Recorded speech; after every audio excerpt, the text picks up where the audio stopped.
Hello लोगोफोर, आं दिनै मोनसे क्लियारिफाइ आरो मोनथिनो गोनां बाथ्रानि सायाव सावरायनो लानाय जादों। बेनो जाहैबाय औवानि सेरजा दिहुननायनि सायाव।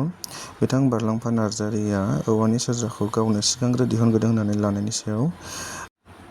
औवानि सेरजाखौ गादां होननानै नाम दोननाय जादों। बे गादां खुज्रा दामजुखौ दोरोङारि दामजु हिसाबै सिगांनिफ्रायनो बाहायबोखादों। सम आरो थासारिजों बे दामजु आगजुखौ बांसिनै बाहायबोनाय जायाखैमोन, मानोना जोंहा बे दामजु बादिनो सेरजाया जोंनि गुबै दोरोङारि दामजुखामोन। मानोना आंहा मोनसे मेथाइ गोसोआव दङ, मानोना उन्दै समाव आं बे मेथाइखौ जोबोर मोजां मोनोमोन।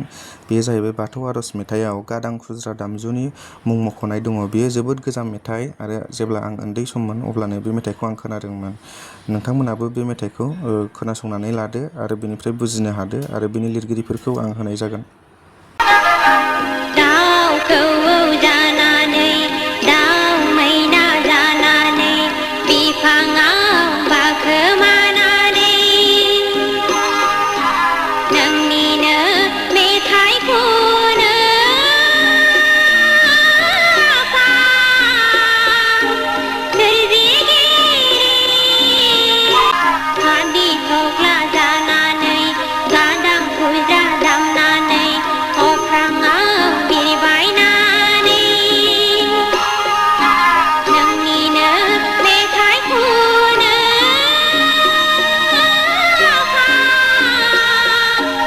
बेनिखायनो मोजां खेंफोरथियाव फैगोन होनना आसा खालामो आरो जाहाथे जोंनि इयुन जोलैया बेले बेजेआव गोग्लैया बेखौ आसा खालामबाय आरो गोरोन्थि जादोंबा बयनिसिमबो निमाहा बिखानाय थाबाय। गोजोन्थों।